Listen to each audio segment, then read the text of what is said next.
ગાંધીનગરના કલોલ માણસા હાઈવે પર ઓએનજીસી પ્લાન્ટમાં આગનો મામલો।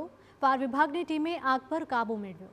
બોઇલર ફાટતા આગ લાગી હોવાની પ્રાથમિક વિગતો સામે આવી છે।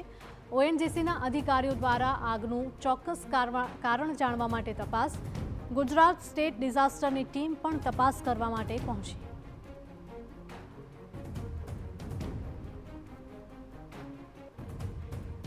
બીજી તરફ સ્થાનિકોએ ઓએનજીસીમાં ઓઇલ ભરી જતા ટેન્કર સામે વિરોધ ઉઠાવ્યો છે।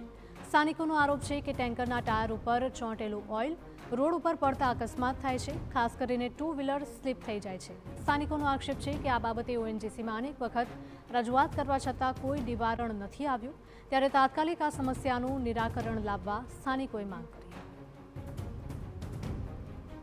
ઓએનજીસીના સાહેબો આવ્યા હતા અમદાવાદથી અને રજૂઆત કરી હતી કે અમારા GGS4 આગળ ઓઇલ ઢોરાય છે અને ટેન્કરો ખાલી કરીને જે GGS આવે છે તારો ઓઇલ ઢોરાય છે અને ઘણા ટુ વ્હીલરો લપસી જાય છે અને એના કારણે કોઈના હાથ પગ ફ્રેક્ચર થાય, કોઈ મોટી હોનારત થતાં બચી જાય। એના માટે અમે કીધું હતું કે ભાઈ આ ઓઇલ ઢોરાતું બંધ કરો, તો હજી સુધી બંધ નહીં કર્યું એ ટેન્કરોમાંથી ટપકતું ઓઇલ, તો એ તાત્કાલિક ધોરણે ઓઇલ સાઈડમાં જે ઢોરાય છે એ બંધ થવું જોઈએ।